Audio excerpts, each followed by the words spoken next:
Hello students, आज आपका online platform पे यूजीसी एनटीए नेट जेआरएफ के पेपर 1 की तैयारी कराने का स्टार्टिंग की है। और आपकी जो यूनिट है हायर एजुकेशन और कम्युनिकेशन, दोनों यूनिट में कराने वाला हूं। अभी आज स्टार्टिंग करते हैं आपकी हायर एजुकेशन से। यूनिट 10 आपकी ये होती है पेपर 1 में। पेपर 1 में आपकी बेसिकली 10 यूनिट आपकी होती हैं। सबसे पहले स्टार्टिंग हायर एजुकेशन से क्यों कर रहे हैं, क्योंकि आज एनटीए नेट जेआरएफ की परीक्षा में सबसे ज्यादा क्वेश्चन आपके इसी यूनिट से उठा करके आ रहे हैं। कोई भी बच्चा है देखेंगे तो 6 या 7 क्वेश्चन आपके नेट जेआरएफ की परीक्षा में हायर एजुकेशन से पूछे जाते हैं। आज जो आपकी ये यूनिट है, जो आपकी क्लास है, इसे मैं इंट्रोडक्टरी क्लास के तौर पे आपको पढ़ाने जा रहा हूं। और इसमें मैं आपको बताने जा रहा हूं कि किस तरीके से पूरी हायर एजुकेशन की यूनिट का फॉर्मेट से क्वेश्चन आपके पूछे जाते हैं। ठीक है बेटा, तो स्टार्ट करते हैं। आज सभी लोग जो नेट जेआरएफ की तैयारी कर रहे हैं उन्हें इस प्लेटफॉर्म से वो मटेरियल, वो कंटेंट डिलीवर होने वाला है जो आपको पेपर में मिलता है बेटा। ठीक है, चलते हैं। हायर एजुकेशन यूनिट 10 है बेटा आपकी। जैसा कि टॉपिक है आपका हायर एजुकेशन, बेटा यहीं से ही आपके क्वेश्चन बनने शुरू हो जाते हैं। हायर एजुकेशन है तो इसमें क्वेश्चन किस तरीके से बनते हैं, बिल्कुल बेसिक से लेकर के चलना है बेटा। क्योंकि आप बहुत से बच्चे होंगे, किसी का अप लेवल होगा, किसी का लो लेवल है, तो सभी को हमें साथ लेकर के चलना है। क्वेश्चन आपका यहां से बनता है। क्वेश्चन पूछा जाता है लेवल ऑफ एजुकेशन। अब बच्चे जो वीडियो देख रहे हैं, सबसे पहला क्वेश्चन आपसे ये बनता है कि एजुकेशन के लेवल क्या हैं। तो आप यहां पे देखोगे primary level, primary, secondary and टर्जरी level. बेटा टर्जरी को ऑब्लिक करके हम तृतीयक लेवल भी बोलते हैं और इसे उच्च स्तर भी बोला जाता है। क्या बोला जाता है बेटा? उच्च स्तर। आप देखोगे कि ज्यादातर क्वेश्चन आपके इसको लेकर के बनते हैं, क्योंकि आपकी नेट जेआरएफ की जो परीक्षा है वो आपकी हायर एजुकेशन को डील करती है। किसको करती है? हायर एजुकेशन पे फोकस है आपका, और हायर एजुकेशन में ही आपका ये चीजें आती हैं। क्योंकि नेट जेआरएफ की जो एसेंशियल रिक्वायरमेंट है वो आपके डिग्री कॉलेज और यूनिवर्सिटीज में शिक्षण कार्य के लिए है। तो ज्यादातर क्वेश्चन आपके यहां से बनते हैं। तो आप देखोगे कि टाइटल से ही क्वेश्चन आपका बन रहा है कि कौन से कितने स्तर हैं, प्राइमरी, सेकेंडरी एंड टर्जरी सेक्टर। ठीक है, तो ये देखोगे ये आपका। इससे दूसरा क्वेश्चन किस तरीके से बनता है आप देखोगे। नंबर 1 क्वेश्चन में आपको ये मेंशन कर देता हूं। नंबर 2 में आपका हो जाता है टाइप ऑफ एजुकेशन। बेटा क्वेश्चन नोट करते रहना। और आप देखोगे कि आप आज क्लास स्टार्ट कर रहे हो और पिछली आगे जो आपकी 10-15 क्लासेस होंगी, अगर आपने प्रॉपर तरीके से इन क्लासेस को देख लिया, अटेंड कर लिया है, तो आप देखोगे कि हायर एजुकेशन में किस टाइप के क्वेश्चन पूछे जाते हैं। इससे आपका एक कंटेंट डेवलप हो जाएगा। और आप देखोगे कि जब एग्जाम देने आप जाओगे तो मोस्ट ऑफ द क्वेश्चन आपको इस पीपीटी से मिलने वाले हैं। ठीक है, टाइप ऑफ एजुकेशन में यहाँ पे एक वर्ड आता है फॉर्मल एजुकेशन। Formal education. अब बेटा फॉर्मल एजुकेशन को हिंदी में हम बोलते हैं, बहुत से जो आप देखोगे वेस्टर्न यूपी का बच्चा है तो वो हिंदी में जरूर पूछता है कि फॉर्मल एजुकेशन है आपकी औपचारिक शिक्षा। अब बेटा जब आप नेट जेआरएफ की तैयारी कर रहे हो तो आप देखोगे कि आपको ये वर्ड की एक्सप्लेनेशन आनी जरूरी है। क्योंकि फॉर्मल एजुकेशन का जो वर्ड ये है औपचारिक शिक्षा, तो इसमें आप देखोगे कि चीजें क्या हैं कि औपचारिक वर्ड हमारे माइंड में एक अलग इमेज लेकर के जाता है। तो औपचारिक शिक्षा में आपको नोट डाउन करना है कि जो आपकी बीए और एमए की शिक्षा है ये आपकी औपचारिक शिक्षा है। साधारण तौर पे कहा जाए तो शिक्षक होता है, छात्र होता है, पाठ्यक्रम होता है, निश्चित अवधि होती है, परीक्षा होती है, उसका परिणाम जारी होता है और यहाँ डिग्री मिल जाती है। तो ये आपकी कैसी है? Formal education.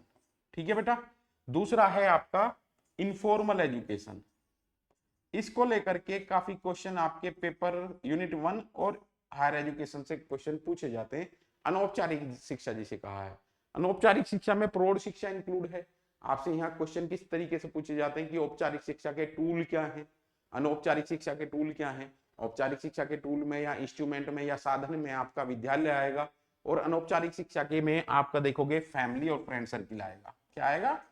फैमिली और फ्रेंड सर्किल। जब आप पीवाईक्यू देखोगे, प्रीवियस ईयर के जो क्वेश्चंस हैं जो एनटीए की परीक्षा में आपसे पूछे गए हैं, तो आप देखोगे कि इस टाइप के क्वेश्चन आपको वहां देखने को मिलेंगे। अब थर्ड टाइप क्या है बेटा? थर्ड टाइप है आपका सेमी फॉर्मल।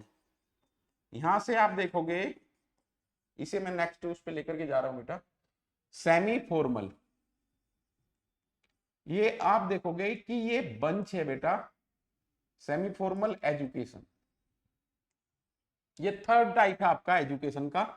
और ये बंच क्यों है? क्योंकि मोस्ट ऑफ द क्वेश्चंस इस पॉइंट से आपके उठे हैं। इसे हम डिस्टेंस एजुकेशन बोल देते हैं, डिस्टेंस एजुकेशन बोल देते हैं, दूरस्थ शिक्षा बोल देते हैं। अगर हम आईसीटी की बात करें तो आईसीटी के आने से पहले दूरस्थ शिक्षा इस प्रकार से हम एक्सप्लेन कर सकते हैं, क्योंकि बेटा ज्यादातर बच्चे इस तरीके से याद रखते हैं। ये आपका क्या है? वर्ल्ड वाइड वेब है, और इसमें क्या है? डिस्टेंस एजुकेशन है। जब ये distance education world wide web पे चली जाती है तो ये क्या बन जाती है? Massive open online course. जो आज देखोगे कि लोगों के घर तक शिक्षा पहुंचने का कार्य हो रहा है। इंफॉर्मेशन कम्युनिकेशन टेक्नोलॉजी ने लोगों तक शिक्षा को पहुंचाने का कार्य किया है। आप एक पैटर्न और समझ लेना बेटा, जो आपके लिए बहुत बेनिफिशियल होने जा रहा है। कथन कारण के क्वेश्चन आपसे पूछे जाते हैं, कथन और कारण। मेरी जो क्लास है इसमें मैं इनको साथ साथ लेकर के चलूंगा, क्योंकि आज जो बच्चों की सबसे ज्यादा प्रॉब्लम है वो इनको लेकर के है। और ये क्वेश्चन आपको जो डील करेंगे ये समझ के बेस पे डील करेंगे, कथन और कारण। जब आपको ये चीजें पता होंगी तो इन चीजों को आप आराम से कर लोगे, बचना नहीं है इनसे। आप देखोगे बहुत से बच्चे क्या करते हैं, कथन कारण के क्वेश्चन ही छोड़ देते हैं। अब जब आप इसे छोड़ते चलोगे तो आपका जो सफर है वो थोड़ा कठिन हो जाता है। सबसे पहले आपको यही करना है, समझ के आधार पर क्वेश्चन आते हैं। जब बेसिक कॉन्सेप्ट आपके होंगे तो जो इनमें संकल्पनाएं यूज की जाएंगी, जो संकल्पना, जो वर्ड यूज किए गए हैं, इसमें क्या यूज कॉन्सेप्ट्स यूज किए गए हैं, ये कॉन्सेप्ट्स आपको, मेरा ये प्रयास रहेगा कि क्लास के दौरान आपको समझाते हुए चलना है। एक एक यूनिट का डीएनए किया जाएगा, ठीक है, बिल्कुल बारीकी से हम इसका एनालिसिस करेंगे, डेली हम इसका एनालिसिस करेंगे। तो इससे क्या है, आपकी समझ बढ़ जाएगी, ठीक है बेटा। और सबसे ज्यादा लाभान्वित वो बच्चे होने वाले हैं जो शहर तक पढ़ने नहीं आ सकते हैं। बहुत से बच्चों की हमारे पास कॉल आती है कि सर हमें घर वाले अलाउ नहीं कर रहे या फाइनेंशियल स्थिति अलाउ नहीं कर रही है। तो वो बच्चे इसका बहुत अच्छे से फायदा उठा सकते हैं, क्योंकि जो हमारा तजुर्बा है, जो हमारा एक्सपीरियंस है नेट जेआरएफ के फील्ड में, वो बच्चों को कहीं ना कहीं ज्यादा मार्गदर्शन करता है, ठीक है बेटा। तो कथन और कारण कैसे होंगे? ये डिस्टेंस एजुकेशन है, ये आपका सेमी फॉर्मल आती है। जो थर्ड टाइप है आपका हायर एजुकेशन का, ये आपके बिल्कुल टॉपिक से क्वेश्चन पूछे जा रहे हैं बेटा। और एक चीज और मैं आपको यहाँ पे एक्सप्लेन करूंगा, जो आपका हायर एजुकेशन यानी पॉलिटी वर्ड है, ये पॉलिटी वर्ड है। पहले राज्य व्यवस्था एक अलग पढ़ाई जाती थी। क्या पढ़ाई जाती थी? पॉलिटी एक अलग पढ़ाई जाती थी। बहुत वाइड सिलेबस है बेटा, ये हम आपको यहाँ नहीं पढ़ाने वाले क्योंकि टाइम कंज्यूमिंग है। बट इसके जितने भी क्वेश्चन हैं, जितने इंपॉर्टेंट क्वेश्चन हैं, वो हम आपको यहीं पे ही कराएंगे। आप देखोगे उन्हीं क्वेश्चन का यहाँ सिलेक्शन किया गया है जो आपकी परीक्षा में आने वाले हैं या आए हैं। तो महत्वपूर्ण आर्टिकल, महत्वपूर्ण कॉन्सेप्ट्स आपके इसमें कराए जाएंगे। पहले आपका हायर एजुकेशन कराया जाएगा, उसके बाद आपके ये चीजें कराई जाएंगी, ठीक है बेटा। ये चीज आपको ध्यान रखनी है। और आप ध्यान रखना ये चीजें कि अगर आपने ये क्लास कंटिन्यू की, क्योंकि बेटा हमारा जो ऑनलाइन प्लेटफॉर्म है वो स्टार्ट हो चुका है। जो बच्चे ऑनलाइन क्लास लेना चाहते हैं, यूट्यूब पे लेना चाहते हैं, जो ऑनलाइन परचेज कोर्स करना चाहते हैं, उन लोगों को हम ऐप में क्लास देंगे। क्लास प्लस का हमारा ऐप है। बाकी का ऑफिस का जो बच्चा है हमारा, वो आपको गाइड कर देगा कि किस तरीके से आपको ऐप खरीदना है। आप आराम से बिल्कुल इजीली तरीके से पूरी यूनिट आप अपने सिलेबस को कंप्लीट कर सकते हैं। पेपर 1 हमारी फैकल्टी 5 लोगों की टीम है, एक एक यूनिट को इजीली कराएंगे। बाद में मैं भी अच्छे तरीके से मॉनिटर करूंगा चीजों को। उसके बाद आप देखोगे सोशियोलॉजी सब्जेक्ट आपको मिल रहा है, हिस्ट्री मिल रहा है, हिंदी मिल रहा है, संस्कृत मिल रहा है, और भी सब्जेक्ट, इंग्लिश मिल रहा है आपका। इंग्लिश की हमारे पास एक्सपीरियंस फैकल्टी है। कोई बच्चा कोई भी चाहे तो बाइलिंगुअल आपको यहाँ क्लास मिलने वाली है, ठीक है बेटा। नेक्स्ट चलते हैं, हायर एजुकेशन को किस तरीके से हमें करना है बेटा। इसका मैं आपको एक सिंपल फॉर्मेट आपके माइंड में बता देता हूं कि किस तरीके के क्वेश्चन पूछे जाते हैं। तो सबसे पहले हम इसे 4 भागों में बांट देते हैं बेटा। हायर एजुकेशन आपको 4 भागों में यहां बांटे। नंबर 1 है आपका वैदिक काल का। बेटा इससे आपका क्वेश्चन जरूर पूछा जाता है। एनिशियंट टाइम की जो एजुकेशन सिस्टम है उसको लेकर के फोकस किया जाता है। अब इसमें जो कॉन्सेप्ट हैं इस क्लास में मैं आपको उनको नहीं बताऊंगा क्योंकि बहुत टाइम टेकिंग प्रोसेस है। आपकी जो नेक्स्ट क्लासेस इसमें आएंगी वो इन्हीं चीजों को फॉलो अप करती जाएंगी और ये आपकी इंट्रोडक्टरी क्लास है जिसमें कि मैं एक जो डिजाइन है, ब्लूप्रिंट है हायर एजुकेशन का, वो आपको बताऊंगा। तो वैदिक काल में जो कॉन्सेप्ट्स हैं, संकल्पनाएं हैं, जैसे कि आपका आश्रम व्यवस्था, क्या बेटा, आश्रम व्यवस्था, वर्ण व्यवस्था, गुरुकुल सिस्टम, बेटा ये सब आपको हम बताएंगे कि ये क्या होते थे, किस टाइप की एजुकेशन होती थी। यहीं से ये एक क्वेश्चन आपका पूछा जाता है, क्या सिचुएशन थी महिलाओं की जो एनिशियंट हायर एजुकेशन में, या एजुकेशन में इक्वलिटी थी नहीं थी, तो वो सब चीजों को लेकर के यहाँ डिस्कस किया जाएगा। ये आपका नंबर 1 पार्ट है। एक क्वेश्चन नेट जेआरएफ की परीक्षा में 100% यहाँ से लिया जाता है। तो उस जो एनिशियंट एजुकेशन को या हायर एजुकेशन सिस्टम को जो आपका स्टार्टिंग हुई थी, विकास जहां से हुआ है, इवोल्यूशन जहां से हुआ है, उसको आप समझोगे तो एक क्वेश्चन आपका यहाँ पे श्योर हो जाता है। ये आपका स्टैटिक जीके का भी पार्ट है बेटा। महत्वपूर्ण बुक्स, उनके ऑथर, उनकी लाइन पूछ ली जाती है बेटा, किस लाइन से बिलोंग करते थे, मेडिकल लाइन में कौन है, मैथमेटिक्स में कौन है, वीमेन की क्या सिचुएशन है हायर एजुकेशन में, वो सब क्वेश्चन पूछे जाते हैं। आपके एनिशियंट हायर एजुकेशन की सिचुएशन पूछी जाती है, कहाँ कहाँ स्थित थे और कहाँ वर्तमान में स्थित हैं, ये सब चीजें आपसे पूछी जाती है। यूनेस्को के द्वारा कितना प्रोटेक्ट किया जा रहा है, कब यूनेस्को ने उन्हें अपनी सूची में शामिल किया है, वो सब क्वेश्चन आपके इस पोर्शन में बनेंगे। दूसरा पार्ट है बेटा जो है आपका मध्यकालीन, मध्यकालीन या मुगल कालीन। आप देखोगे ये बेटा वो पार्ट है जहां हायर एजुकेशन हमारी डाउन होती है। अब आप देखोगे कि यहां टॉप पे थी और यहां बॉटम में आ जाती है। तो ये वो पार्ट है, इससे इतना ज्यादा क्वेश्चन रेज नहीं होते क्योंकि कुछ कीवर्ड यहां मैं आपको बताता हूं। Dark zone, dark zone of higher education, या डाउन पीरियड, क्या बोल देंगे बेटा, डाउन पीरियड, और हिंदी वाले बोलते हैं ह्रास काल। तो ये वो टाइम पीरियड है जहां हायर एजुकेशन की स्थिति इंडिया में अच्छी नहीं रही। भारत में हायर एजुकेशन बिल्कुल डाउन में गई और आप देखोगे कि पूरा फॉर्मेट हमारा बदल गया, संस्कृत से भाषा चेंज हुई। और आप देखोगे कि अरबी फारसी ये मदरसे खुले, मकतब खुले, बाहर के आक्रमणकारी आए और उन्होंने एजुकेशन सिस्टम को डिस्ट्रॉय किया और रिप्लेसमेंट किया हायर एजुकेशन का रिप्लेसमेंट किया है। ठीक है बेटा, दो आपके ये हो गए हैं। तीसरा जो पार्ट आपका आएगा वो आएगा आपका ब्रिटिश पीरियड। क्या आएगा बेटा, थर्ड पार्ट में आपका आएगा ब्रिटिश पीरियड। सबसे ज्यादा क्वेश्चन बेटा इस पोर्शन से भी पूछे जाते हैं।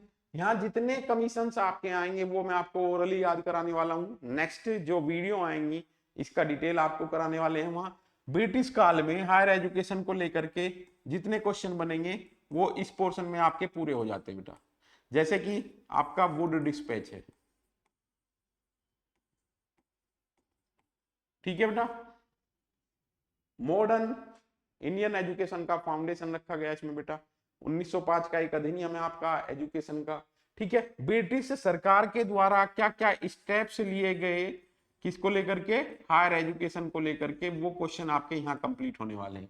अगर आप देखोगे आज हम एनईपी थर्ड की हम बात करें तो वो क्या है बेस, वो एजुकेशन का बेस जो है ब्रिटिश काल में ही बना है। और ब्रिटिश काल में हमारा एजुकेशन के लिए इंफ्रास्ट्रक्चर दोबारा से डेवलप हुआ जो मुगल काल में तोड़ दिया गया था या जिसको डिस्ट्रॉय कर दिया गया था। तो एक नई एजुकेशन सिस्टम की शुरुआत आपकी ब्रिटिश पीरियड में होती है। ये आपका थर्ड फेज है जिसको हम डिस्कस करेंगे। फोर्थ फेज है बेटा आपका आफ्टर इंडिपेंडेंस। क्या है, आफ्टर इंडिपेंडेंस। आजादी के बाद हायर एजुकेशन सिस्टम में क्या क्या डेवलपमेंट हुए हैं उनका डिस्कशन हम यहां करेंगे। और कुछ महत्वपूर्ण ऑर्गेनाइजेशन का डिस्कशन किया जाएगा जैसे आपका यूजीसी। यूजीसी का जो क्वेश्चन है ये बेटा आपको पेपर में नेट जेआरएफ में भी मिलता है और जो आपका असिस्टेंट प्रोफेसर की परीक्षा होती है उसमें भी ये क्वेश्चन आपका बार बार रिपीट होता है। IGNOU, NUEPA, ICSSR, ICPR, ICHR, CIET जैसे संस्थानों का हम यहाँ जिक्र करेंगे। और जो आज आपकी एजुकेशन पॉलिसी है और जो आपके सेंट्रल ऑर्गेनाइज्ड इंस्टीट्यूशन है जो क्वालिटी को मॉनिटर कर रहे हैं, उन तमाम का जिक्र हम इसमें करने वाले हैं। और ये 1947 से लेकर के बेटा 2020 तक का सफर आपका तय होगा यहाँ पे। और जो चीजें क्वालिटी है वो आपको यहाँ बहुत अच्छी मिलने वाली है। एक एक चीजें आपकी टिप्स पे हो जाएंगी बेटा। और किस तरीके के क्वेश्चन यहाँ से आजकल पूछे जा रहे हैं, वो आयोग जो आपको कराऊंगा मैं, उनको आयोगों का सही क्रम लगाने के लिए आपसे क्वेश्चन पूछा जाता है। इन आयोगों को सही क्रम में लगाना है और इनके जो ईयर वाइज हैं ये आपको याद करने। तो बेटा ये जो हमारी कोशिश है, जो आपके नेट जीआरएफ का जो टारगेट है उसको अचीव कराने की है, इसका सफर आज से शुरू होता है। और हायर एजुकेशन की तमाम वीडियोज आपको पीपीटी मिलने वाली हैं, आपको नोट्स मिलने वाले हैं, हिंदी में नोट्स मिलेंगे, इंग्लिश में मिलेंगे। और इसके बाद आपके सभी पीवाईक्यू मैं आपको यहाँ पे कराऊंगा। और मेरे साथ साथ मेरी पूरी टीम आपको ये तैयारी कराने वाली है। जो बच्चे पेपर 1 ज्वाइन करना चाहते हैं, आपको आने वाले टाइम में चीजें बता दी जाएंगी। अगर आप हमारे से संपर्क करना चाहते हैं तो स्क्रीन पे आपको मिलेगा, डिस्क्रिप्शन में नंबर मिलेगा, आप कॉल कर सकते हैं। आपको मिनिमम फीस में पूरा सिलेबस हम कवर कराने वाले हैं, इसीलिए आप जुड़ जाइए। आपको जो टारगेट अचीव करना है इसमें हम आपके साथ हैं। ठीक है बेटा, मिलते हैं नेक्स्ट वीडियो में। Thank you for watching.